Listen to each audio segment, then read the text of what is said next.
नमस्कार मेरे प्यारे भाइयों, मैं हूं अनुज और आप सुन रहे हैं हॉरर कहानी, वो भी मेरी जुबानी। दोस्तों, आज का हॉरर पॉडकास्ट ट्रक ड्राइवर की है जिनका नाम प्रभाकर है। तो चलिए अब यह कहानी प्रभाकर जी के नजरिया से सुनते हैं। लेकिन उससे पहले आप लोगों से एक शिकायत है। आप लोग कहानी को पूरा सुनते हैं लेकिन लाइक नहीं करते हैं। इस बार मैंने आप लोगों से बहुत उम्मीद लगाई है कि आप लोग इस बार वीडियो को लाइक भी करेंगे और चैनल को सब्सक्राइब करके अपना सपोर्ट जरूर दिखाएंगे।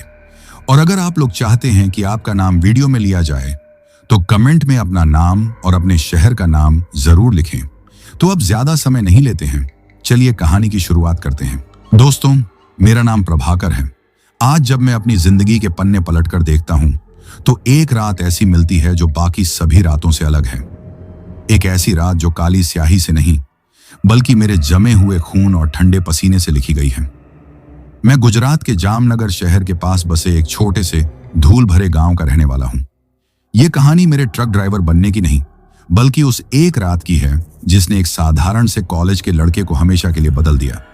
उस रात जो हुआ वो कोई सपना नहीं था, कोई वहम नहीं था।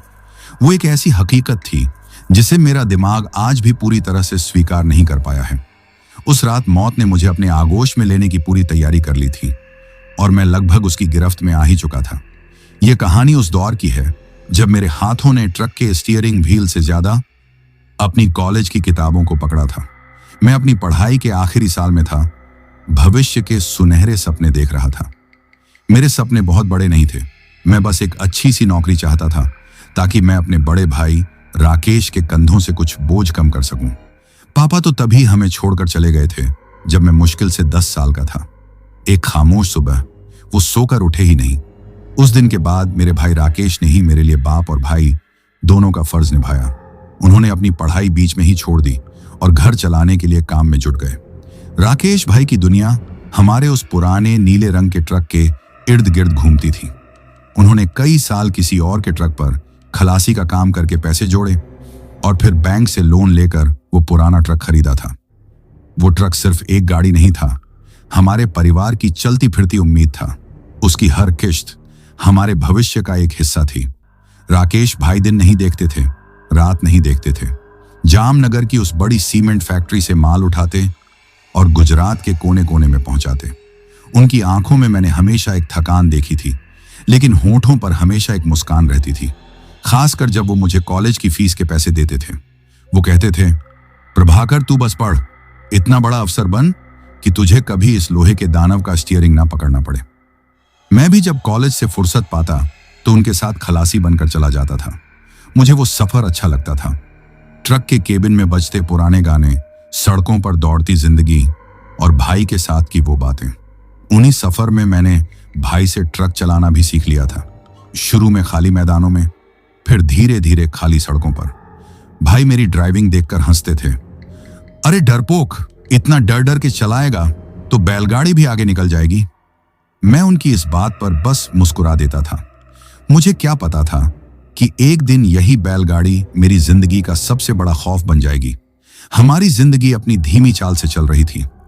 मैं अपनी पढ़ाई में मग्न था और भाई अपनी ड्राइविंग में।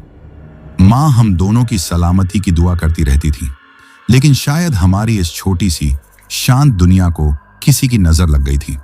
वो एक उमस भरी शाम थी। भाई को अहमदाबाद से माल छोड़कर वापस आना था। माँ उनके पसंदीदा खाने की तैयारी कर रही थी।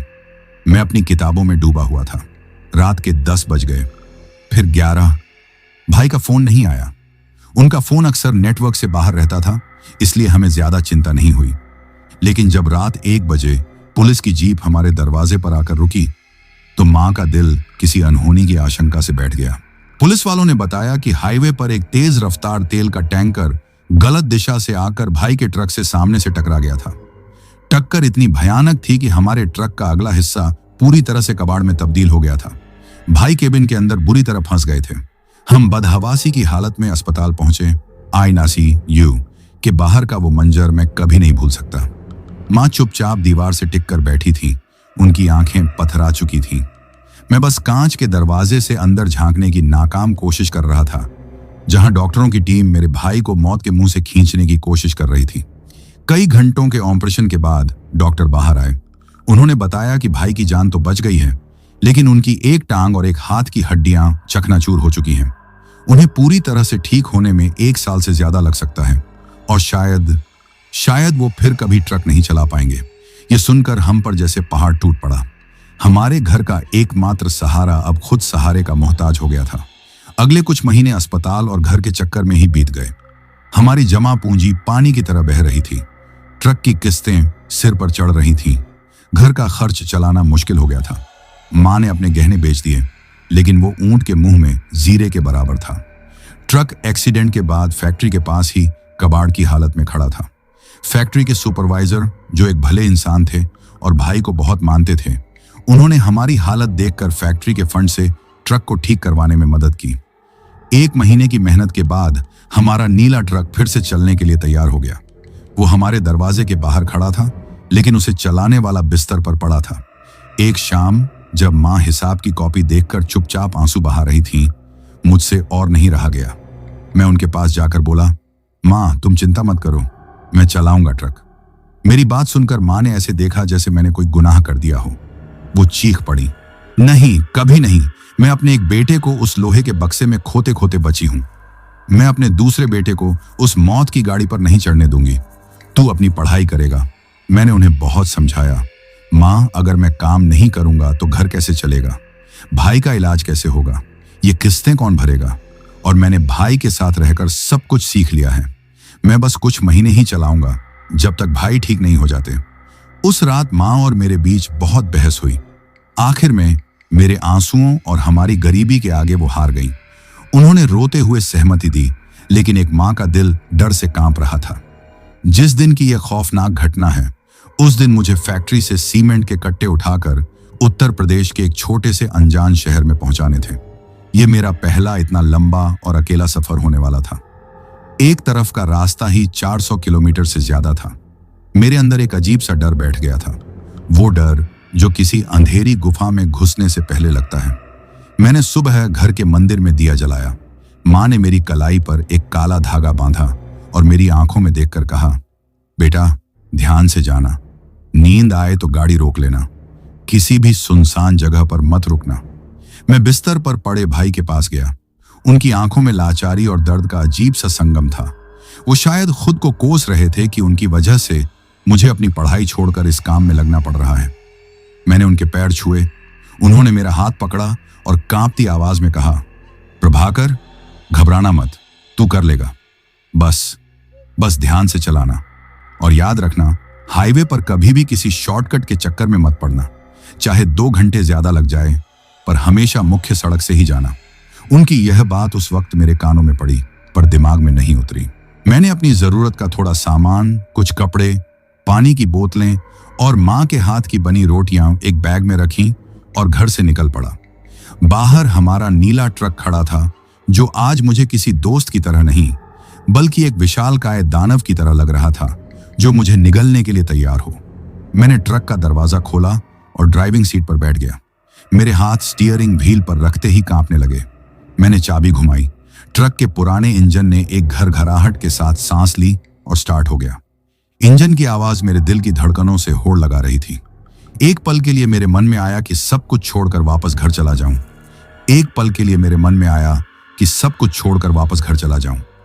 लेकिन तभी मेरे कानों में मेरे भाई राकेश के शब्द गूंजे, जो उन्होंने अस्पताल में मुझसे कहे थे, अब तू ही इस घर का मर्द है प्रभाकर।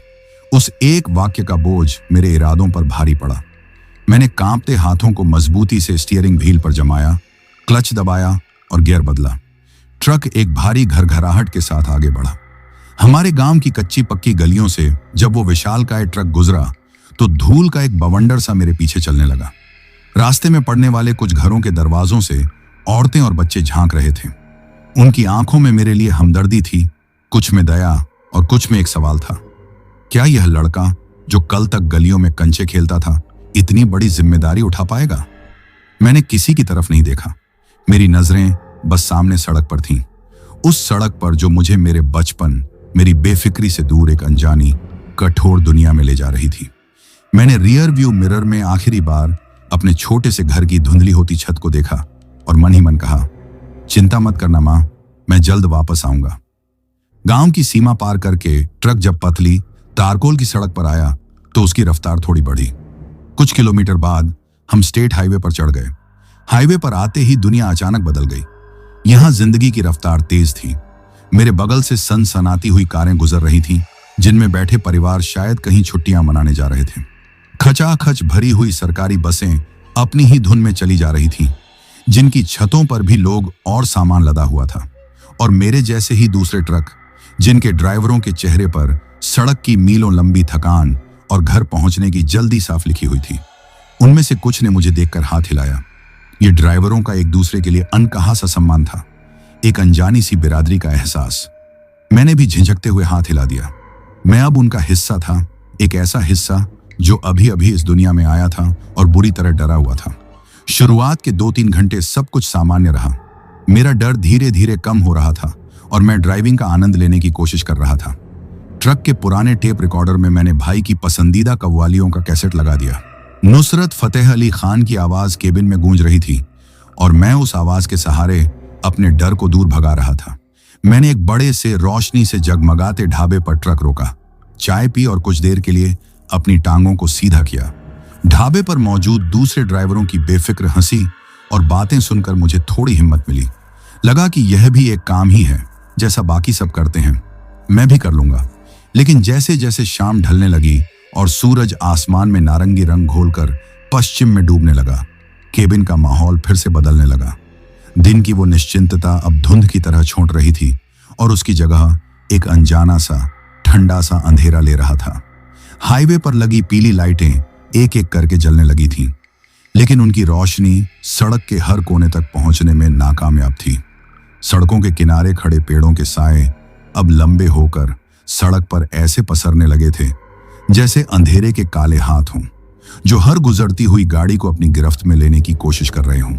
मैंने एक नजर घड़ी पर डाली। रात के 7:30 बज चुके थे। मुझे अपनी मंजिल तक पहुंचने में अभी भी कम से कम 7-8 घंटे और लगने थे। इसका मतलब था कि आज की पूरी रात मुझे इस लोहे के दानव के साथ ही गुजारनी थी।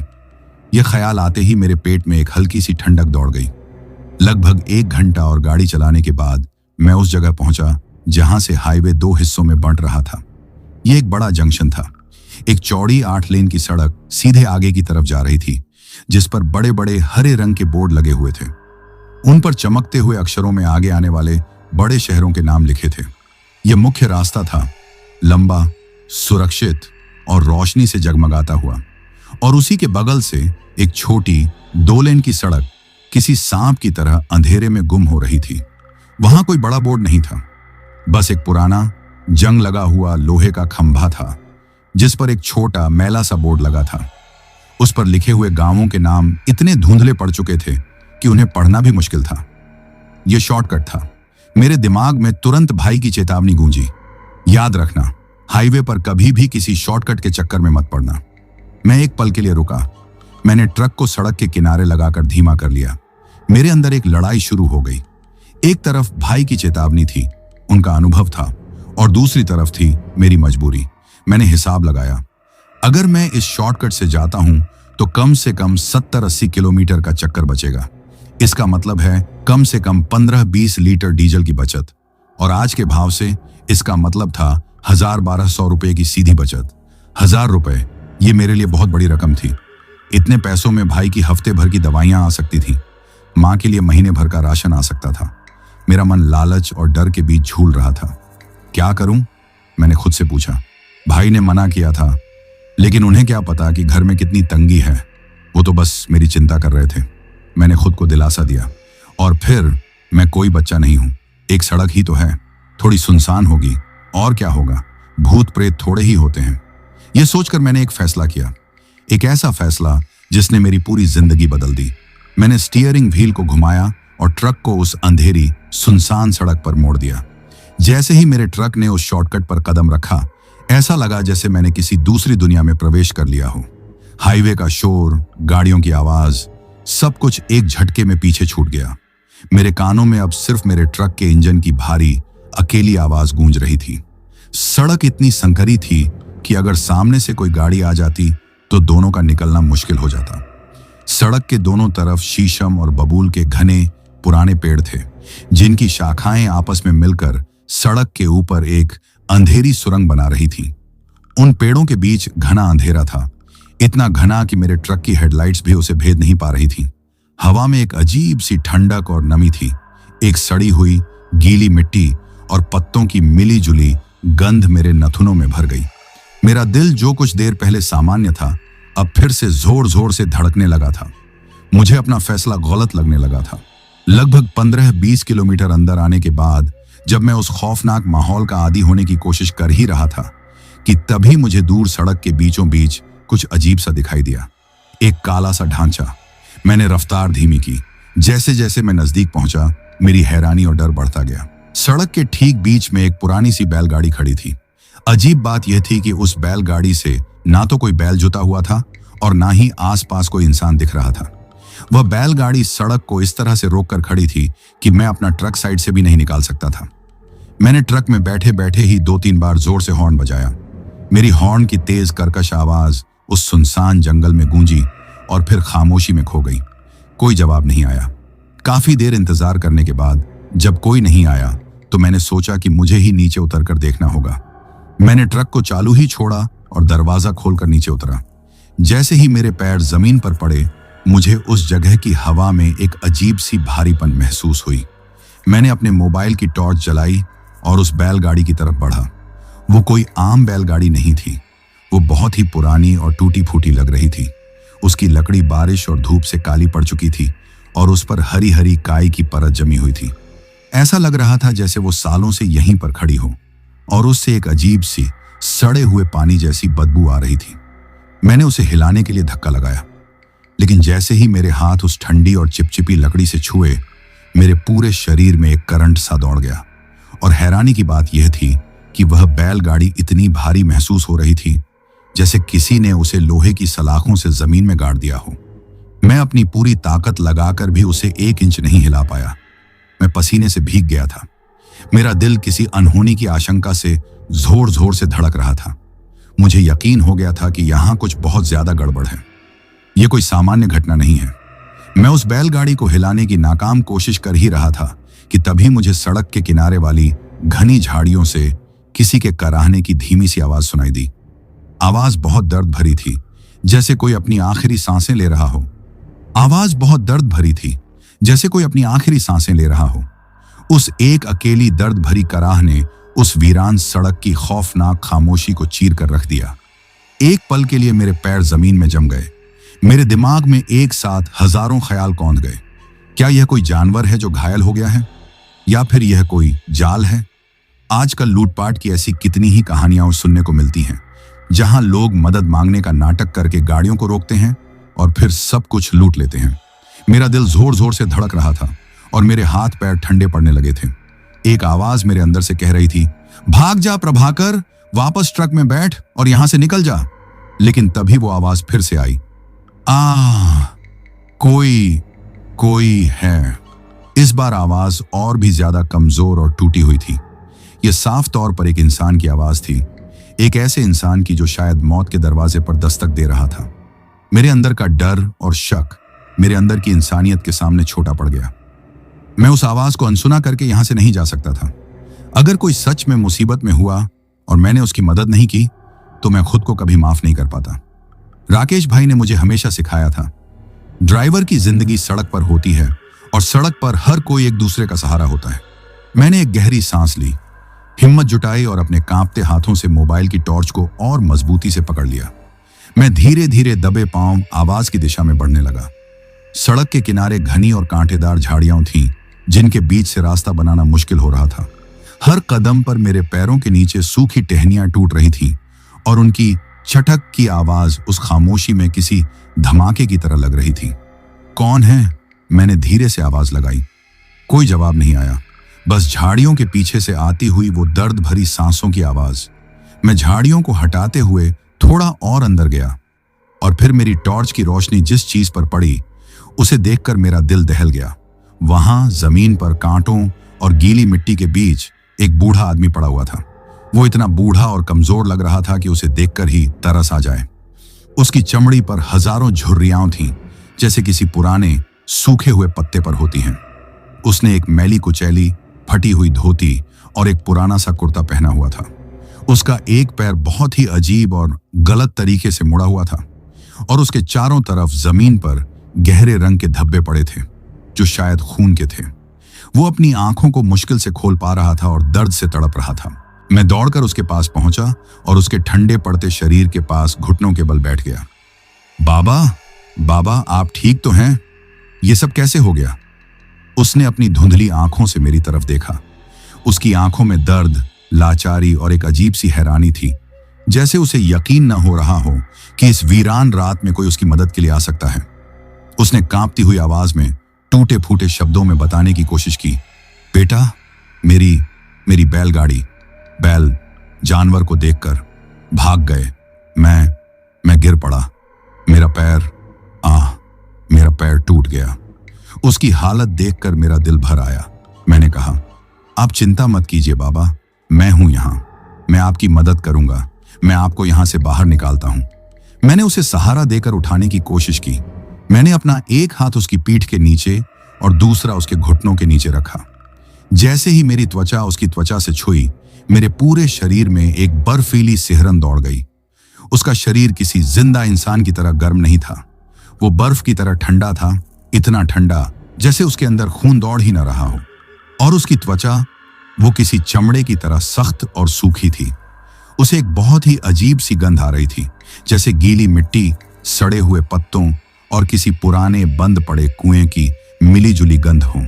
मैंने इन सब बातों को नजरअंदाज करने की कोशिश की। मैंने सोचा कि शायद वो बहुत देर से इस ठंडी, नम जमीन पर पड़े हैं, इसीलिए उनका शरीर ठंडा पड़ गया है। मैंने अपनी पूरी ताकत लगाकर उन्हें उठाया। वो देखने में किसी रुई के फाहे की तरह हल्के लग रहे थे, लेकिन जब मैंने उन्हें उठाया तो उनका वजन किसी पत्थर की सिल्ली की तरह भारी महसूस हो रहा था। मुझे ऐसा लगा जैसे मैं किसी इंसान को नहीं, बल्कि किसी लाश को उठा रहा हूं। मैं किसी तरह उन्हें सहारा देकर घसीटते हुए झाड़ियों से बाहर निकालकर सड़क तक ले आया।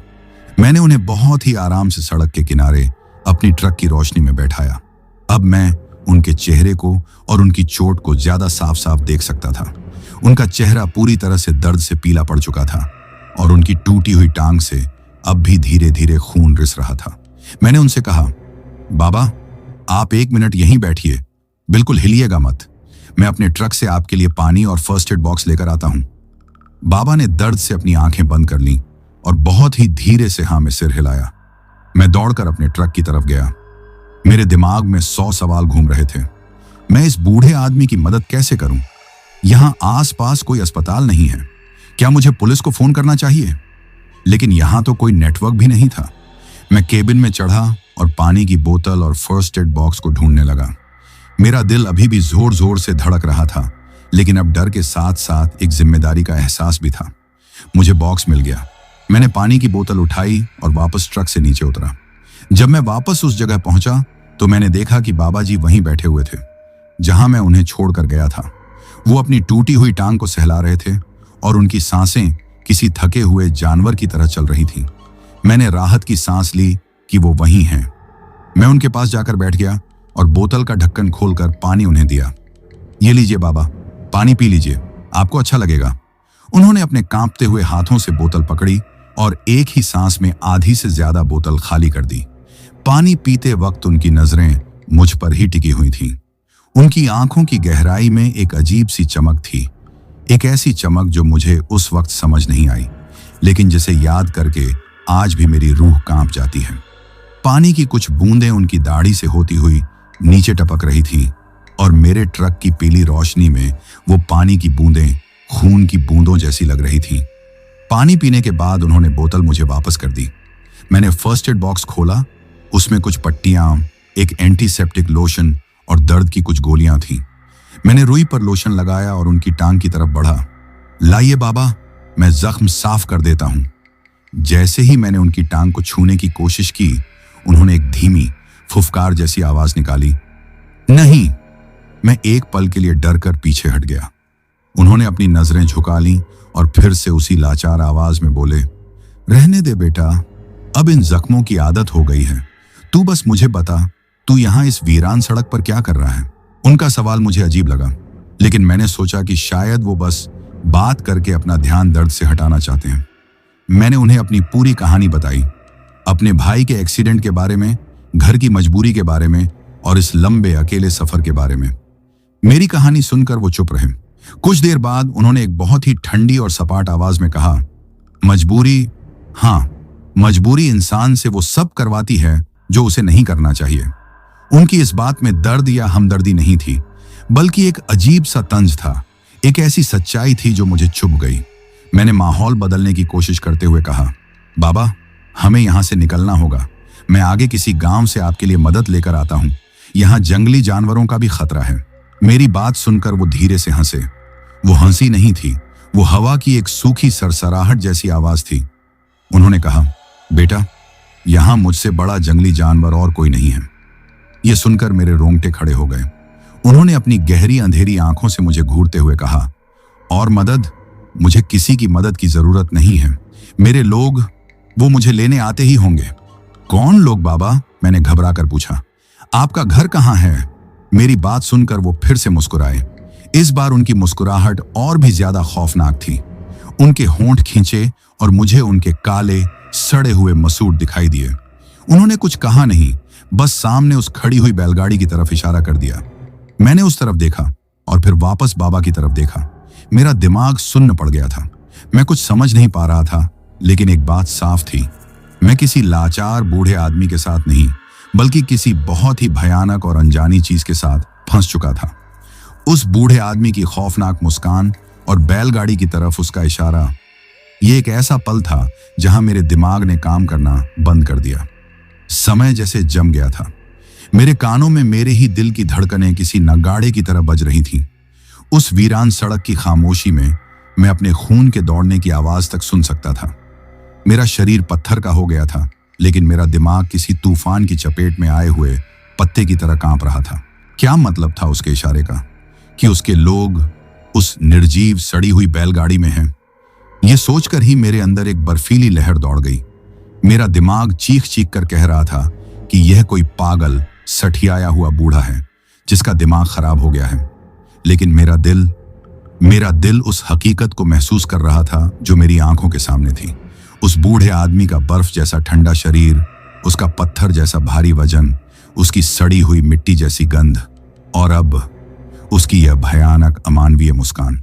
नहीं, यह कोई पागलपन नहीं था, यह कुछ और था, कुछ ऐसा जिसके लिए मेरे पास कोई शब्द नहीं थे।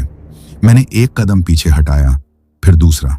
मैं धीरे धीरे बिना कोई आवाज किए अपने ट्रक की तरफ खिसकना चाहता था। मैं उस बूढ़े आदमी से अपनी नजरें नहीं हटा पा रहा था। मुझे डर था कि अगर मैंने एक पल के लिए भी अपनी नजरें हटाई तो वो मुझ पर झपट पड़ेगा। मेरी हरकत को देखकर उसका मुंह और भी ज्यादा खिंच गया। उसने एक बहुत ही धीमी फुसफुसाती हुई आवाज में कहा, जो किसी सांप की फुफकार जैसी लग रही थी, क्या हुआ बेटा? डर गए? तुम तो मदद करने आए थे, करो मदद। उसकी आवाज में अब लाचारी का एक कतरा भी नहीं था। उसकी जगह एक क्रूर ठंडा मजाक था। वो मेरे डर का मजा ले रहा था। मैं कुछ नहीं बोला, मैं बस पीछे हटता रहा। तभी मेरे कानों में वो आवाज पड़ी, थक थक, किसी भारी लकड़ी की लाठी के सूखी पक्की सड़क पर पटकने की आवाज। मैं उछल पड़ा और एक झटके में चारों तरफ देखने लगा। आवाज मेरे ठीक पीछे से आ रही थी, जहां घना अंधेरा था, लेकिन वहां कोई नहीं था। मैंने घबराकर उस बूढ़े आदमी की तरफ देखा। वो अब भी सड़क के किनारे उसी जगह पर बैठा हुआ था, बिना हिले डुले, और उसके हाथ खाली थे। उसके पास कोई लाठी नहीं थी। थक थक, आवाज फिर से आई, इस बार मेरे दाईं तरफ से, खेतों के अंदर से, जैसे कोई अंधेरे में लाठी टेकता हुआ चल रहा हो। वो बूढ़ा आदमी मुझे ही देख रहा था और उसकी मुस्कान अब और भी ज्यादा चौड़ी हो गई थी। वो जानता था कि मुझे वो आवाज सुनाई दे रही है। वो यह सब कर रहा था। यह एहसास होते ही मेरे अंदर का बचा खुचा संयम भी टूट गया। मैंने फैसला किया कि अब जो होगा देखा जाएगा। मैं अब एक पल भी यहां नहीं रुकूंगा। मैं पीछे मुड़ा और अपने ट्रक की तरफ भागने ही वाला था कि तभी कुछ ऐसा हुआ जिसने मेरे भागने के रास्ते को भी रोक दिया। मेरे ट्रक की हेडलाइट्स, जो अब तक सड़क पर एक पीली स्थिर रोशनी फैला रही थी, अचानक जोर जोर से झपकने लगी। एक पल तेज रोशनी तो दूसरे ही पल घना जानलेवा अंधेरा। पूरी सड़क, वो पेड़, वो बैलगाड़ी और वो बूढ़ा आदमी, सब कुछ उस झपकती हुई रोशनी में किसी डरावनी फिल्म के दृश्य की तरह लग रहे थे। और उसी रोशनी के खेल में मैंने वो देखा, जब रोशनी होती तो मुझे वो बूढ़ा आदमी अपनी जगह पर बैठा हुआ दिखाई देता, अपनी भयानक मुस्कान के साथ। लेकिन जैसे ही एक पल के लिए अंधेरा होता और फिर से रोशनी कौन थी, उसका चेहरा बदल जाता। एक पल के लिए उसकी चमड़ी किसी सूखे हुए चमड़े की तरह उसके गालों की हड्डियों से चिपक जाती और उसकी आंखें अंदर की तरफ धंस जाती। अगले ही पल जब रोशनी फिर से कौन थी तो उसकी चमड़ी का रंग राख जैसा हो जाता और उसके होंठ गलकर पीछे हटने लगते, जिससे उसके काले सड़े हुए मसूड़े दिखने लगते। और फिर एक पल के लिए, सिर्फ एक पल के लिए, मैंने देखा कि उसके चेहरे पर कोई मांस, कोई चमड़ी नहीं थी। वहां सिर्फ एक पीली पड़ चुकी खोपड़ी थी, जिसकी आंखों के खाली अंधेरे गड्ढों से दो लाल अंगारे मुझे घूर रहे थे। ये मंजर देखकर मेरी आत्मा तक कांप गई। मेरे मुंह से एक दबी हुई, घुटती हुई चीख निकली। मैं अपनी आंखों पर यकीन नहीं कर पा रहा था। ये कैसे हो सकता है? मेरा दिमाग कह रहा था कि मैं पागल हो रहा हूं, कि यह सब मेरे डर का वहम है। लेकिन तभी उस बूढ़े आदमी ने, या जो भी वो चीज थी, अपना एक हाथ उठाया और बहुत धीरे धीरे मेरी तरफ इशारा किया। वो इशारा नहीं था, वो एक हुक्म था, जैसे वो मुझे अपने पास बुला रहा हो। यह देखकर मेरे अंदर का सारा डर एक झटके में खत्म हो गया और उसकी जगह सिर्फ एक भावना ने ले ली, अपनी जान बचाकर भागने की भावना। मैं पागलों की तरह चीखता हुआ पीछे मुड़ा और अपने ट्रक की तरफ भागा। मैं यह नहीं देख रहा था कि मेरे पैर कहां पड़ रहे हैं। मैं गिरा, मेरे घुटने छिल गए, लेकिन मैं फिर उठा और भागा। मुझे बस किसी भी तरह उस ट्रक के केबिन के अंदर पहुंचना था, उस लोहे के बक्से में, जो मुझे उस वक्त दुनिया की सबसे सुरक्षित जगह लग रही थी। मैं लड़खड़ाता हुआ ट्रक के दरवाजे तक पहुंचा। मेरे हाथ इतने कांप रहे थे कि मैं हैंडल ठीक से पकड़ भी नहीं पा रहा था। मैंने 2-3 बार की कोशिश के बाद हैंडल खींचा, दरवाजा खोला और खुद को अंदर की तरफ फेंक दिया। मैंने अंदर घुसते ही दरवाजे को जोर से बंद किया और कांपते हुए हाथों से उसे लॉक कर दिया। मैं ड्राइविंग सीट पर ढेर हो गया। मेरा पूरा शरीर बुरी तरह से कांप रहा था और मेरी सांसें किसी फटी हुई धौंकनी की तरह चल रही थी। मेरे गले से सिर्फ घुटती हुई सिसकियों की आवाज निकल रही थी। मैंने अपनी आंखें जोर से बंद कर लीं, जैसे ऐसा करने से वो सारा खौफनाक मंजर मेरे दिमाग से मिट जाएगा। कुछ देर तक मैं उसी हालत में पड़ा रहा। धीरे धीरे जब मेरी सांसें थोड़ी काबू में आईं, तो मैंने हिम्मत करके अपनी आंखें खोली। मैंने शीशे से बाहर उस जगह पर देखा जहां वो शैतान बैठा हुआ था। वो जगह खाली थी, वहां कोई नहीं था। एक पल के लिए मेरे दिल में उम्मीद की एक हल्की सी किरण जागी। क्या वो चला गया? क्या यह सब खत्म हो गया? शायद मेरे भागने से वो डर गया हो। लेकिन यह मेरी जिंदगी की सबसे बड़ी भूल थी। मुझे लगा कि खतरा टल गया है। मैंने कांपते हुए हाथों से ट्रक की चाबी को पकड़ा, जो अब भी इग्निशन में लगी हुई थी। मैंने सोचा कि बस अब ट्रक स्टार्ट करूं और यहां से निकल जाऊं। तभी मुझे एक बहुत ही धीमी, खुरचने जैसी आवाज सुनाई दी। यह आवाज मेरे ट्रक के दूसरी तरफ से आई थी, पैसेंजर वाली साइड से। मेरा पूरा शरीर फिर से अकड़ गया। मैंने बहुत बहुत धीरे धीरे अपनी गर्दन को उस तरफ घुमाया।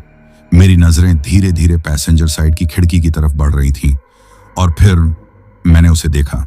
खिड़की के शीशे से सिर्फ 1 इंच की दूरी पर बाहर की तरफ वो चेहरा था, वही बूढ़ा आदमी।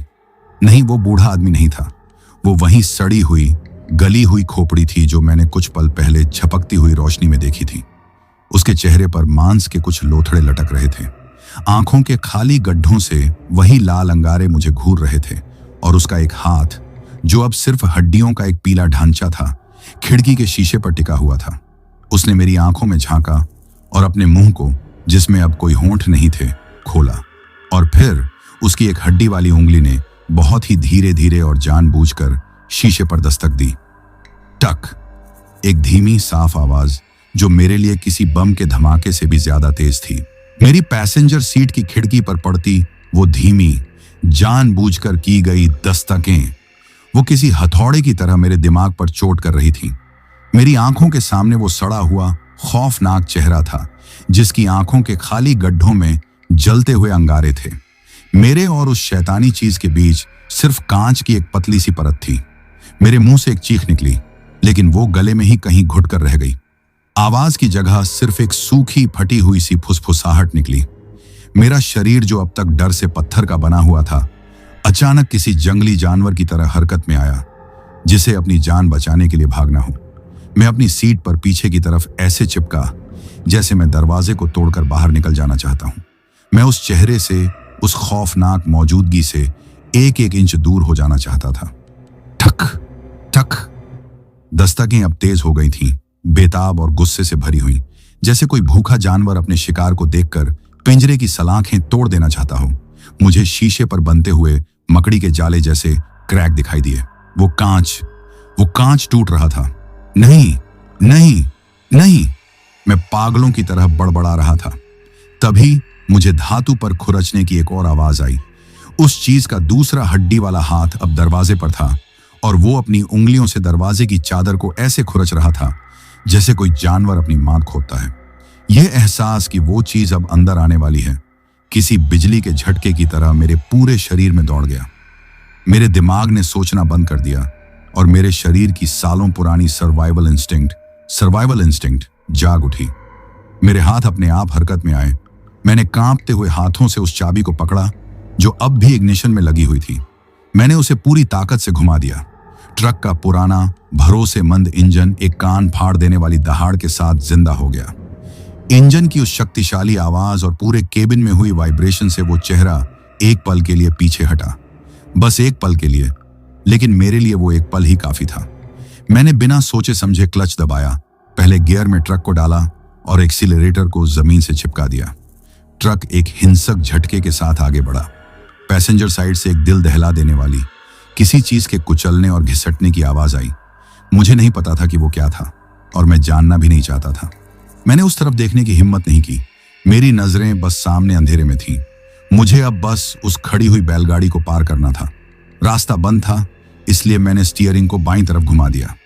ट्रक सड़क से उतरकर कांटेदार झाड़ियों और छोटे छोटे पत्थरों पर चढ़ गया।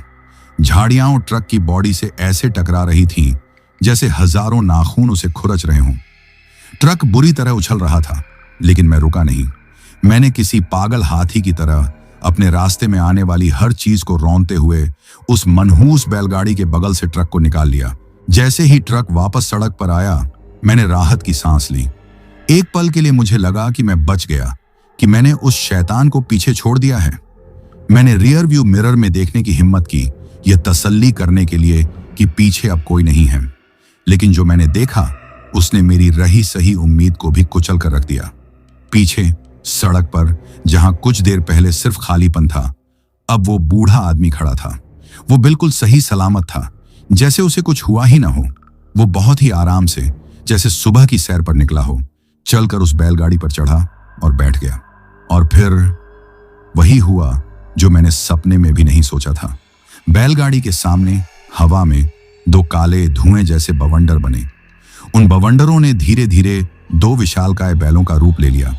उनके सींग किसी मुड़ी हुई तलवार की तरह तेज थे और उनकी आंखें दहकते हुए कोयले की तरह लाल थीं, जो उस अंधेरे में किसी चेतावनी की तरह जल रही थीं। उन रूहानी बैलों के बनते ही बैलगाड़ी एक जोरदार झटके के साथ आगे बढ़ी।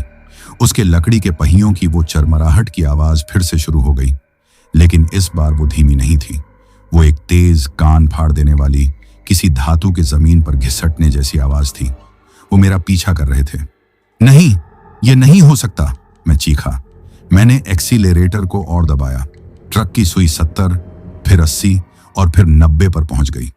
ट्रक उस टूटी फूटी सड़क पर अपनी क्षमता से कहीं ज्यादा तेजी से दौड़ रहा था, लेकिन वो बैलगाड़ी, वो शैतानी गाड़ी मेरे ठीक पीछे थी। उसकी रफ्तार किसी भी भौतिकी के नियम को मानने से इनकार कर रही थी। अब शुरू हुआ था मौत का असली खेल। मैं पागलों की तरह ट्रक भगा रहा था और वो मेरे पीछे थे। वो बूढ़ा आदमी अब उस चलती हुई गाड़ी पर खड़ा हो गया था। उसने अपनी बाहें फैला रखी थीं और उसके चेहरे पर एक विजयी मुस्कान थी। उसका चेहरा पल पल में बदल रहा था। कभी वो बूढ़ा किसान लगता तो कभी वो सड़ी हुई खोपड़ी। तभी मुझे सड़क के दोनों तरफ वो परछाइयां दिखने लगीं, गांव वालों की धुंधली पारदर्शी परछाइयां। वो सब चुपचाप खड़ी थीं, उनके चेहरे दुख और निराशा में डूबे हुए थे।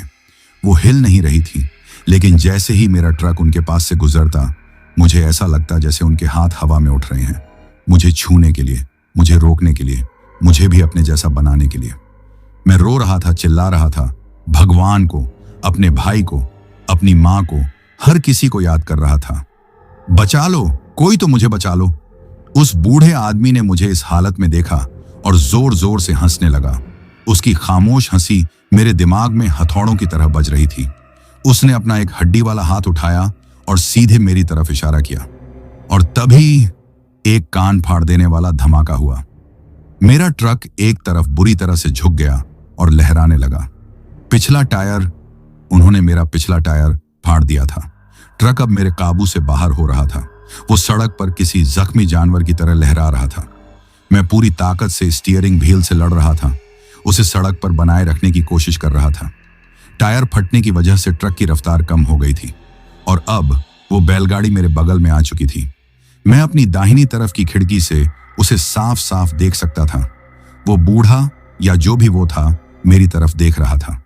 उसका जबड़ा एक अमानवीय हद तक खुला हुआ था, जैसे वो मुझे निगल जाना चाहता हो, और उसकी आंखों के खाली गड्ढों से एक नफरत भरी लाल रोशनी निकल रही थी। मैं मौत से आंखें मिला रहा था। मैंने हार मान ली। मेरी पकड़ स्टीयरिंग व्हील पर ढीली पड़ने लगी। ट्रक खेतों की तरफ मुड़ने लगा।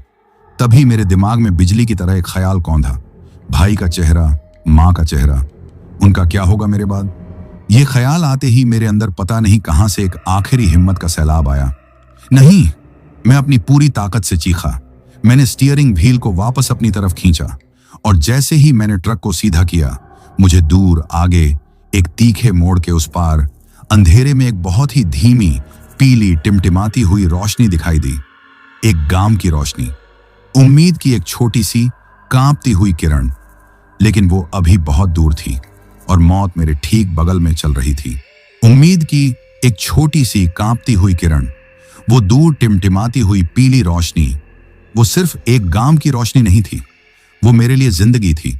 वो मेरी मां की दुआ थी, मेरे भाई का आशीर्वाद था, मेरे घर की वो चौखट थी जहां मैं वापस पहुंचना चाहता था।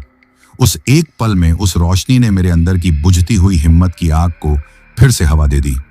मेरे अंदर की हारी हुई, टूटी हुई हर एक नस में जैसे किसी ने बिजली दौड़ा दी हो। मेरे बगल में खिड़की के उस पार वो शैतानी चेहरा अब भी मुझे घूर रहा था। शायद उसने मेरी आंखों में उम्मीद की वो किरण देख ली थी। उसका सड़ा हुआ चेहरा गुस्से और नफरत से और भी ज्यादा विकृत हो गया। उसने अपना जबड़ा खोला और एक खामोश लेकिन दिल दहला देने वाली चीख मारी, जो मेरे दिमाग के अंदर किसी विस्फोट की तरह गूंजी। उसकी बैलगाड़ी एक हिंसक झटके के साथ मेरे ट्रक की तरफ बढ़ी। उसका मकसद साफ था, वो मुझे सड़क से नीचे खेतों में धकेल देना चाहता था, उस तीखे मोड़ तक पहुंचने से पहले। उसकी गाड़ी का लकड़ी का पहिया मेरे ट्रक के दरवाजे से टकराया। धातु के मुड़ने की एक दर्दनाक आवाज आई। मेरा ट्रक फिर से बुरी तरह लहराया। मैं स्टीयरिंग व्हील से किसी पागल की तरह लड़ रहा था। मेरे हाथ के पोर सफेद पड़ चुके थे। मेरी बाहों की हर एक मांसपेशी दर्द से चीख रही थी। मेरे फटे हुए टायर का रिम सड़क पर घिसटते हुए चिंगारियां उगल रहा था। ट्रक का हर एक पुर्जा जैसे अपनी आखिरी सांसें ले रहा था। बस थोड़ा और प्रभाकर, बस वो मोड़, मैं खुद से कह रहा था। वो मोड़ अब बस कुछ 100 मीटर की दूरी पर था। उस शैतान ने एक बार फिर अपनी गाड़ी को मेरे ट्रक में दे मारा। इस बार टक्कर और भी ज्यादा जोरदार थी।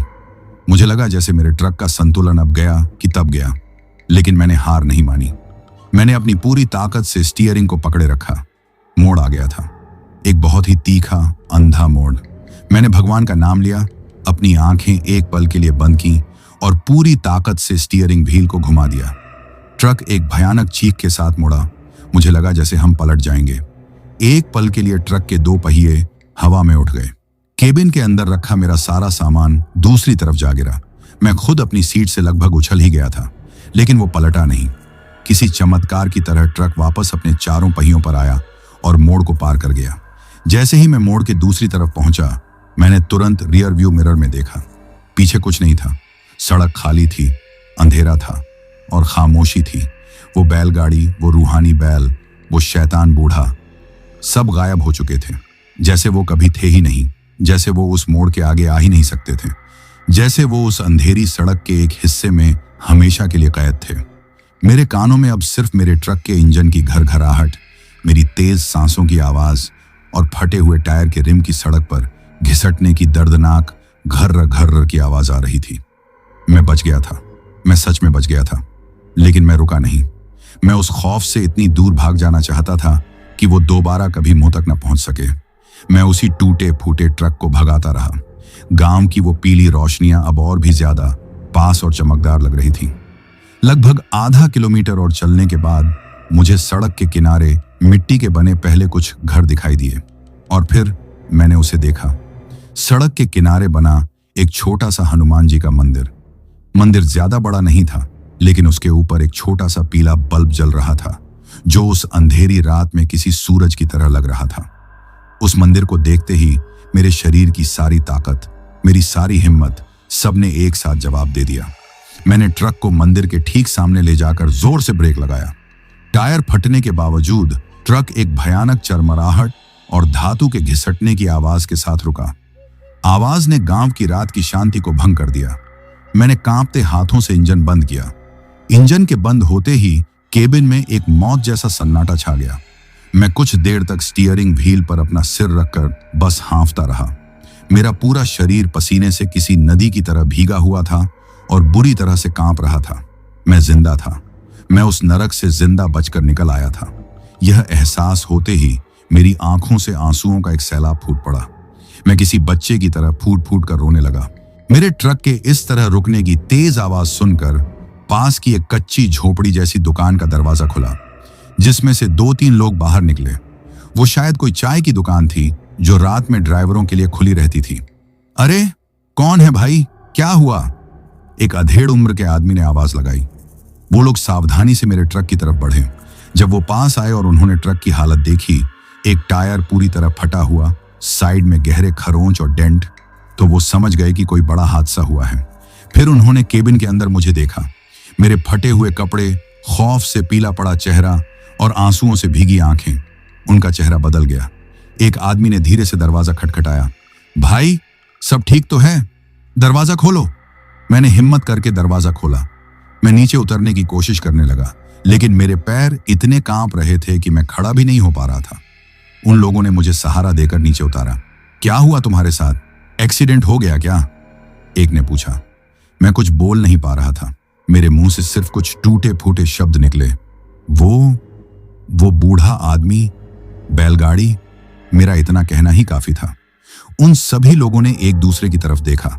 उनके चेहरों पर हैरानी नहीं, बल्कि एक गहरी, जानी पहचानी सी दहशत थी, जैसे वो समझ गए हों कि मैं किस बारे में बात कर रहा हूं। दुकान वाले आदमी ने, जिसका नाम राम भरोसे था, मेरे कंधे पर हाथ रखा और कहा, शंभू काका, तुम शंभू काका से मिलकर आए हो। वो लोग मुझे सहारा देकर अपनी दुकान पर ले गए। उन्होंने मुझे एक चारपाई पर बैठाया और गरम गरम चाय का एक गिलास मेरे हाथ में थमाया। मैंने कांपते हुए हाथों से चाय पी। धीरे धीरे मेरे शरीर में थोड़ी जान आई। फिर राम भरोसे ने मुझे वो कहानी सुनाई, शंभू काका की कहानी। एक इज्जतदार किसान जिसे अपनी जमीन से प्यार था, फैक्ट्री वालों का लालच, उनकी धमकियां, और फिर एक रात शंभू काका की वो रहस्यमयी एक्सीडेंट में मौत। उन्होंने बताया कि कैसे उस दिन से ही शंभू काका की आत्मा उस सड़क पर भटकती है, अपनी जमीन की रखवाली करती है। आज तक कोई भी उस सड़क से रात में सही सलामत नहीं लौटा। एक दूसरे बूढ़े ड्राइवर ने कहा, कुछ तो कभी लौटे ही नहीं। तुम बहुत किस्मत वाले हो बेटा, जो बजरंग बली ने तुम्हें बचा लिया। वो आखिरी मोड़ उनकी जमीन की सरहद है। आज तक वो उसे पार नहीं कर पाया। उनकी बातें सुनकर मेरा खून जम गया। तो मैं किसी आम भूत से नहीं, बल्कि एक गुस्सैल, बदला लेने वाली आत्मा से टकराया था। राम भरोसे ने कहा, तुम अब यहां मंदिर के पास सुरक्षित हो। उसकी हिम्मत नहीं कि वो गांव की सीमा में कदम रखे। तुम एक काम करो, रात बहुत हो गई है, तुम अपने ट्रक के केबिन में ही आराम कर लो। सुबह हम लोग मिलकर तुम्हारा टायर ठीक करवा देंगे। मुझे उनकी बात सही लगी। मैं उस खौफनाक जगह से दूर, इस गांव में मंदिर के पास खुद को सुरक्षित महसूस कर रहा था। मैंने उन लोगों का धन्यवाद किया और वापस अपने ट्रक की तरफ चल पड़ा। मैंने केबिन में घुसकर दरवाजा अच्छी तरह से लॉक कर लिया। खिड़की से हनुमान जी का वो छोटा सा मंदिर और उस पर जलता हुआ पीला बल्ब साफ दिखाई दे रहा था। ये देखकर मुझे बहुत सुकून मिला। मैं पूरी तरह से थक चुका था। मैंने सीट पर ही अपनी गर्दन टिका दी और कुछ ही देर में मेरी आंख लग गई। रात का शायद 1 या 2 बजा होगा। गांव में पूरी तरह सन्नाटा था। अचानक एक धीमी सी आवाज से मेरी नींद खुली। लकड़ी के पहियों के जमीन पर घिसटने की आवाज। मैंने आंखें मलते हुए सोचा, यह मेरा वहम है। मेरे दिमाग में वो आवाज बस गई है, लेकिन आवाज फिर से आई, इस बार और ज्यादा साफ और ज्यादा पास। मेरा दिल बैठ गया। नहीं, यह नहीं हो सकता। वो लोग कह रहे थे कि वो गांव में नहीं आ सकता। मैंने डरते डरते खिड़की से बाहर झांका। गांव की गली खाली थी, अंधेरा था। मैंने राहत की सांस लेने ही वाला था कि तभी मेरी नजर ट्रक के साइड मिरर पर पड़ी। मिरर के अंधेरे शीशे में मुझे एक चेहरा दिखाई दिया, वही सड़ा हुआ खौफनाक चेहरा। वो मेरे ट्रक के पीछे खड़ा था और मुझे ही घूर रहा था। वो गांव में आ चुका था। मैं पागलों की तरह चीखना चाहता था, लेकिन मेरे गले से आवाज नहीं निकली। मैं अपनी सीट पर जम गया था। मैं हिल भी नहीं पा रहा था। तभी मुझे एक बहुत ही धीमी और बहुत ही पास से आई हुई आवाज सुनाई दी। टक, ड्राइवर साइड की खिड़की पर, ठीक मेरे कान के पास। गांव वाले गलत थे। मंदिर उसे नहीं रोक पाया था। वो मेरा पीछा करते हुए यहां तक आ गया था, और इस बार भागने के लिए कोई सड़क नहीं थी। एक धीमी साफ आवाज, ठीक मेरे कान के पास, ड्राइवर साइड की खिड़की पर। वो आवाज किसी बम के धमाके से भी ज्यादा तेज थी। उसने मेरे दिमाग में चल रहे हर ख्याल, हर प्रार्थना, हर उम्मीद को एक झटके में खत्म कर दिया। गांव की सुरक्षा का वो झूठा दिलासा, मंदिर के पास होने का वो सुकून, सब कुछ एक पल में बिखर गया। मैं अपनी सीट पर जम गया था। मेरा शरीर अब कांप भी नहीं रहा था। वो डर की उस हद को पार कर चुका था जहां शरीर हरकत करना बंद कर देता है। मेरी आंखें सामने अंधेरी गली को घूर रही थीं, लेकिन मेरा पूरा ध्यान, मेरी पूरी चेतना मेरे बाएं कान के पास उस खिड़की पर थी। वो गांव में आ चुका था। वो मोड़, वो सरहद, सब झूठ था। या शायद उसका गुस्सा इतना ज्यादा था कि उसने अपनी ही बनाई हुई सीमाओं को तोड़ दिया था। या शायद वो सड़क से नहीं, वो मुझसे बंधा हुआ था, मेरे ट्रक से, जिसमें उसी फैक्ट्री का माल लदा था जिसने उसकी जिंदगी छीनी थी। मैं, जो खुद को एक बेकसूर मुसाफिर समझ रहा था, उसकी नजरों में शायद मैं भी उन्हीं गुनहगारों का एक हिस्सा था। मैंने बहुत बहुत धीरे धीरे अपनी गर्दन को उस तरफ घुमाया और मैंने उसे देखा। वही सड़ा हुआ खौफनाक चेहरा शीशे के उस पार था, मुझसे सिर्फ कुछ इंच की दूरी पर। आंखों के खाली गड्ढों से एक नफरत भरी लाल रोशनी निकल रही थी, जो सीधे मेरी आत्मा के अंदर तक झांक रही थी। उसका जबड़ा खुला हुआ था और मुझे ऐसा लगा जैसे वो कुछ कह रहा है, लेकिन कोई आवाज नहीं आ रही थी। शायद वो मेरे दिमाग में बोल रहा था, तू नहीं बचेगा। उसकी हड्डी वाली उंगलियां अब लगातार शीशे पर दस्तक दे रही थीं। हर दस्तक के साथ मुझे शीशे में एक नया क्रैक बनता हुआ दिखाई दे रहा था। नहीं, नहीं, भगवान! मेरे मुंह से एक घुटती हुई चीख निकली। तभी ट्रक जोर जोर से हिलने लगा, जैसे कोई अदृश्य विशालकाय राक्षस उसे पकड़कर खिलौने की तरह हिला रहा हो। केबिन के अंदर रखा मेरा सामान, पानी की बोतलें, सब जमीन पर गिरने लगी। मैं अपनी सीट पर इधर उधर लुढ़क रहा था। वो ट्रक को पलटने की कोशिश कर रहा था। बचाओ, कोई बचाओ! मैं अब अपनी पूरी ताकत से चीख रहा था। मेरी चीखें और ट्रक के हिलने की आवाज ने गांव के सन्नाटे को चीर दिया। मैंने देखा राम भरोसे और दूसरे गांव वाले अपनी अपनी झोपड़ियों से बाहर निकल आए। उनके हाथों में लाठियां और लालटेनें थीं। अरे, ये क्या हो रहा है? राम भरोसे चिल्लाया। उन्होंने जब मेरे ट्रक को इस तरह हिलते हुए देखा और शीशे पर चिपके हुए उस धुंधले खौफनाक साए को महसूस किया, तो उनकी आंखों में खौफ भर गया। वो समझ गए कि उनका सबसे बड़ा डर सच हो गया है। शंभू काका की आत्मा गांव में घुस आई थी। सब मिलकर हिम्मत करो, बजरंग बली का नाम लो, एक बूढ़े ने आवाज लगाई। वो लोग डरते डरते हाथों में लाठियां लिए मेरे ट्रक की तरफ बढ़े। उन्होंने पत्थर उठाकर उस साए पर फेंकने शुरू किए। वो हनुमान चालीसा का पाठ करने लगे, लेकिन उस आत्मा पर इन सब चीजों का कोई असर नहीं हो रहा था। अचानक ट्रक के चारों तरफ हवा का एक तेज बवंडर उठा। एक अनदेखी ताकत की लहर ने उन सभी गांव वालों को पीछे की तरफ धकेल दिया। वो सब जमीन पर गिर पड़े। उनके हाथों से लालटेनें छूटकर बुझ गईं। एक पल में वहां फिर से घना अंधेरा छा गया। मैं समझ गया, उसे कोई नहीं रोक सकता था, न गांव वाले, न उनकी प्रार्थनाएं, और न ही वो मंदिर। उसका गुस्सा इन सब चीजों से कहीं ज्यादा शक्तिशाली था। ट्रक अब और भी जोर से हिल रहा था। शीशे पर बने क्रैक अब और भी बड़े हो गए थे। बस कुछ ही पलों में वो शीशा टूट जाता और वो अंदर होता। मैं अपनी मौत को अपनी आंखों के सामने देख रहा था। मैंने हार मान ली। मेरे अंदर लड़ने की अब कोई हिम्मत नहीं बची थी। मैंने अपनी आंखें बंद कर लीं और अपने आखिरी पलों में अपनी माँ और भाई को याद करने लगा। और तभी उस हार के पल में, उस पूरी तरह टूट जाने के एहसास में मेरे दिमाग में एक ख्याल आया। वो गुस्सा क्यों है? वो मुझसे क्या चाहता है? मैंने राम भरोसे की सुनाई हुई कहानी को याद किया। एक किसान जिसकी जमीन छीन ली गई, जिसे मार दिया गया और जिसे कभी इंसाफ नहीं मिला। और उसे किसने मारा? फैक्ट्री वालों ने। वही फैक्ट्री जिसका माल मेरे ट्रक में लदा हुआ है। एक झटके में मुझे सब कुछ समझ में आ गया। वो मुझसे नहीं, वो इस ट्रक से नफरत करता है। वो मुझसे नहीं, वो उस अन्याय के निशान से नफरत करता है जिसे मैं इस वक्त चला रहा हूं। उसकी नजरों में मैं भी उन्हीं लोगों में से एक हूं। यह एहसास होते ही मेरे अंदर का डर एक अजीब सी शांति में बदलने लगा। मैं जानता था कि मैं मरने वाला हूं, लेकिन अब मुझे पता था कि मैं क्यों मर रहा हूं। मैंने अपनी आंखें खोली। मैंने उस खौफनाक सड़े हुए चेहरे की तरफ देखा जो अब भी शीशे के उस पार था। इस बार मैं चीखा नहीं। मैंने अपने दोनों हाथ जोड़े और अपनी कांपती हुई आवाज में मैंने उससे बात करने की कोशिश की। काका, मैंने फुसफुसाकर कहा। शंभू काका। मेरे मुंह से अपना नाम सुनकर वो एक पल के लिए रुक गया। ट्रक का हिलना बंद हो गया। उसकी हड्डी वाली उंगलियां शीशे पर जम गईं। मैंने हिम्मत करके अपनी बात जारी रखी। मैं जानता हूं आपके साथ क्या हुआ। राम भरोसे ने मुझे सब कुछ बताया। मेरी आंखों से आंसू बहने लगे। मुझे माफ कर दो काका। मैं जानता हूं कि मैं भी उन्हीं लोगों का हिस्सा हूं। मेरे ट्रक में उन्हीं का माल है जिन्होंने आपकी जान ली। लेकिन मेरा यकीन कीजिए, मैं आपकी तरह ही मजबूर हूं। मैंने उसे अपनी कहानी बताई, अपने भाई के एक्सीडेंट की, अपनी मां के आंसुओं की, अपनी गरीबी की।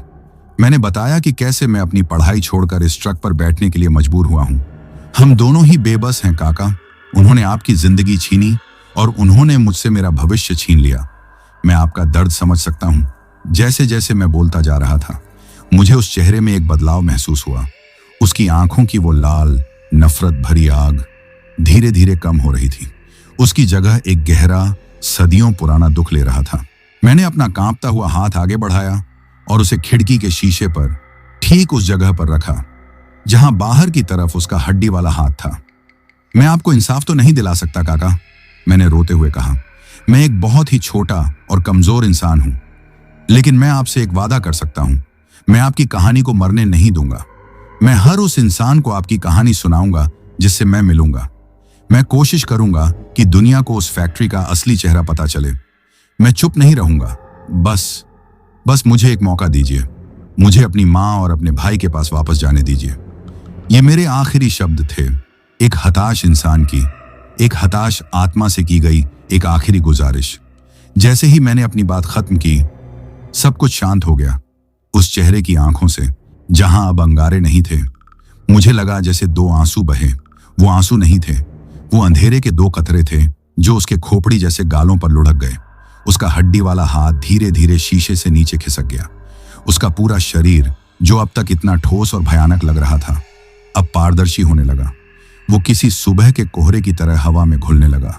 उसका चेहरा, उसकी हड्डियां, सब कुछ धीरे धीरे धुंधला पड़ गया और फिर वो गायब हो गया, जैसे वो कभी था ही नहीं। रात का अंधेरा अब छूट रहा था। पूरब की तरफ आसमान में एक हल्की सी सिंदूरी लकीर उभर आई थी। सुबह हो रही थी।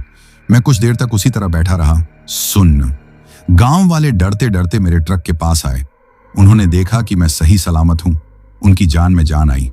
उस दिन सूरज की पहली किरण मेरे लिए सिर्फ एक नए दिन की शुरुआत नहीं थी, वो एक नए जीवन की शुरुआत थी।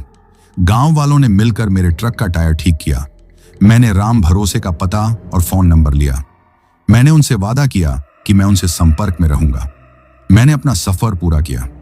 मैं उत्तर प्रदेश तक गया, लेकिन अब मैं सिर्फ एक ड्राइवर नहीं था जो सीमेंट के कट्टे पहुंचा रहा था। मैं एक कहानी का वाहक था, एक वादे का रखवाला था। मैं नहीं जानता कि मैं शंभू काका को इंसाफ दिलाने के लिए क्या कर पाऊंगा, लेकिन मैं कोशिश करूंगा। मैं अपनी पूरी जिंदगी कोशिश करूंगा, क्योंकि उस रात मैंने सिर्फ अपनी जान नहीं बचाई थी। मैंने सीखा था कि दुनिया का सबसे बड़ा खौफ भूत प्रेत या अंधेरी सड़कें नहीं हैं। दुनिया का सबसे बड़ा खौफ है वो नाइंसाफी जो एक इंसान दूसरे इंसान के साथ करता है।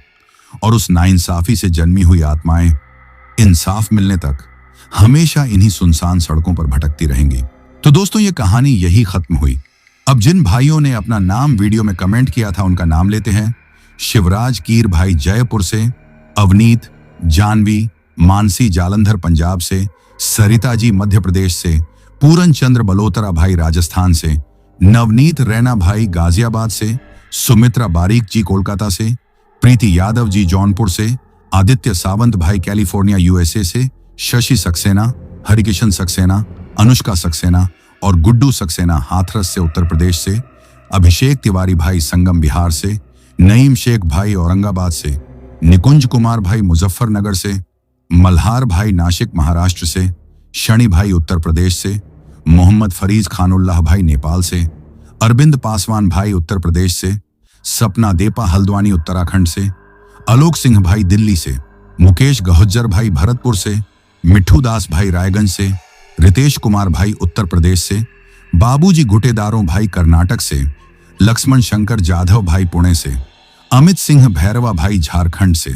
संतू और कृष्णा भाई दिल्ली से, विनोद गुरुंग भाई दुबई से, खुशहाल चौहान भाई गुजरात से, गोविंद रॉय भाई वेस्ट बंगाल से, बिमल भाई नेपाल से, जोशीम भाई वेस्ट बंगाल से, गोकुल डांसना भाई रायपुर छत्तीसगढ़ से, विजय नाथिल भाई मिजोरम से, अमित कुमार नायक भाई ओडिशा सुंदरगढ़ से, विनायक, काव्या और तनु होशियारपुर पंजाब से, किंग ठाकुर भाई कुल्लू मनाली से, अख्तर हुसैन भाई कश्मीर से, ध्यानेश्वर शिंदे भाई पुणे महाराष्ट्र से, अजय कुमार भाई पाकिस्तान लड्डोकाना सिटी से, दृष्टि चंचल जी मयूर विहार दिल्ली से, पंकज कुमार भाई मयूर विहार दिल्ली से, असरफ गुज्जर भाई चकवाला से, सईद राशिद भाई दुबई से, सुमन लामा जी नेपाल से, अनीता शर्मा जी और मोहित शर्मा भाई अहमदाबाद गुजरात से, स्कैरी स्पाइडर भाई असम से, सचिन कुमार भाई हरिद्वार उत्तराखंड से, बाबर आजम और रिजवान भाई पाकिस्तान से, राहुल तिवारी भाई असम से, दानिश खान भाई औरंगाबाद से, सफदार अब्बास भाई रावलपिंडी महाराष्ट्र से, अनीस भाई बलिया से, गुरफान खान भाई उत्तर प्रदेश से, अशोक कुमार तिवारी, स्वरूपमा तिवारी, शाश्वत तिवारी और आरना तिवारी लखनऊ से, हैप्पी भाई भीलवाड़ा राजस्थान से, दीप भाई सूरत गुजरात से, बाबू मंडल राउरकेला से, गुरु साहब सिंह भाई पंजाब अमृतसर से, इरफान भाई अजमेर से, नंदू विश्वकर्मा भाई मुंबई से, संजीव सचदेवा कोटकपुरा पंजाब से, प्रभाकर भोयर भाई नासिक महाराष्ट्र से, सुनील भाई ओडिशा से, नौशाद मोल्ला भाई कोलकाता से, जीतेंद्र पटेल भाई इंडिया से, गोविंदा भाई नेपाल से, विक्रम ठाकुर भाई रानियांसी से, यूसुफ शाह भाई लाहौर पाकिस्तान से, राबिन लिंबू भाई नेपाल से, अरविंद कुमार भाई दिल्ली से, युवराज दादर भाई पिंपरी चिंचवाद महाराष्ट्र से, सुरजीत सिंह भाई इंडिया से, सौरभ भाई ओडिशा से, रंगा गायकवाड़ भाई मुंबई से, मोहित भाई अमृतसर से, साहिल कुमार भाई शाहबाद मरकंडा से, मजीद भाई मालदीव से, गुड्डू भाई सरायकेला से, संजू जाटव भाई बिजनौर से, रवि कुमार भाई यमुनानगर हरियाणा से, पन्नू भाई दिल्ली से, साधु सिंह भाई वाराणसी से, रिमो भाई ओडिशा से, अरविंद कुमार ठाकुर भाई दिल्ली से, बंदों भाई ओडिशा से, कृष्णा यादव भाई रुद्रपुर डोरिया से, अभिषेक सुबेदी क्षेत्री भाई नेपाल से, प्रमोद कुमार भाई डोरिया से, विजय चौधरी भाई खैरोनी से, रितेश पांडे भाई बनारस से, कृष्णा जाधव भाई महाराष्ट्र जलगांव से, मुराद खान भाई इंडिया से, दिव्यांग वाघेला भाई मुंबई से, अरबाज खान भाई नैनीताल से, केबी गुरुंग भाई पोखरा नेपाल से, लोकेश भाई अलीगढ़ उत्तर प्रदेश से, दिनेश चौहान भाई मध्य प्रदेश से, कुलदीप राजभर मंटू भाई मऊ से, वरुण भाई फरीदाबाद से, रविंद्र भाई आगरा उत्तर प्रदेश से, हसन अब्बास भाई इटली से, सलीम पीर मोहम्मद भाई राजस्थान भीलवाड़ा से, मोहम्मद सलीम भाई लखनऊ से, अनीश भाई बरेली फरीदापुर से, अब्दुल भाई आंध्र प्रदेश से, राजेश कुमार भाई हरियाणा यमुनानगर से, रानू गिरी दुबई से, मिथिलेश भाई आजमगढ़ से, जसबीर सामना भाई पंजाब से, सुरेंद्र धामी भाई कर्नाटक बंगलौर से, सतीश पाठक भाई अमरावती महाराष्ट्र से, जोरू अहीर भाई सूरत गुजरात से, राजा यादव भाई बिहार से, आशिक वर्मा भाई ग्वालियर से, अमित पवार भाई बारामती महाराष्ट्र से, भावेश रोहित भाई अजमेर पुष्कर राजस्थान से, अनुराग कुमार भाई दुबई से, राहुल भाई न्यू दिल्ली से, सृष्टि कुमारी जी न्यू दिल्ली से, देबाशीष भाई ओडिशा से, रवि कुमार भाई कर्नाटक से, मोनू सुपरस्टार भाई न्यू दिल्ली से, कुबाना कुमार भाई इंडिया से, मौसमी सिंह जी मोतिहारी बिहार से, आमिर सोहेल भाई दिल्ली से, पूजा घोष जी असम गुवाहाटी से, अभिषेक भाई और ज्योति जी कानपुर से, काव्या और तनिष्का शर्मा इंडिया से, राकेश भाई वारोडो से, अनीश भाई ग्रेटर नोएडा से, प्रवीण शेख भाई अहमदाबाद गुजरात से, महेनार सिंह भाई अजमेर से, सानू शेख भाई वाजिदपुर सिवान से, अमृत खड्डका भाई मेलबोर्न ऑस्ट्रेलिया से, देवांश भाई मध्य प्रदेश ग्वालियर से, रुद्रा रूडी राय भाई यूएसए से, श्रीष्ठी ललित मंडल भाई बिहार माधवनी से, भूधिकी विजय पीपीगंज से, सुखप्रीत सिंह भाई जालंधर पंजाब से। और जिन भाइयों ने अपना नाम कमेंट किया है लेकिन उनका नाम वीडियो में नहीं लिया गया है, तो भाइयों आप लोग टेंशन ना ले, आप लोगों का नाम अगली वीडियो में जरूर लिया जाएगा। और अगर आप लोग भी चाहते हैं कि आपका नाम वीडियो में लिया जाए तो अपना नाम और अपने शहर का नाम वीडियो में कमेंट करें। अगर आपको यह कहानी पसंद आई हो तो वीडियो को लाइक और चैनल को सब्सक्राइब करें ताकि और भी डरावनी कहानियां आप तक पहुंच सकें। कहानी को अंत तक सुनने के लिए दिल से धन्यवाद दोस्तों। आज के लिए बस इतना ही, मिलते हैं जल्द ही कुछ नई कहानियों के साथ। तब तक के लिए अपना ध्यान रखिए।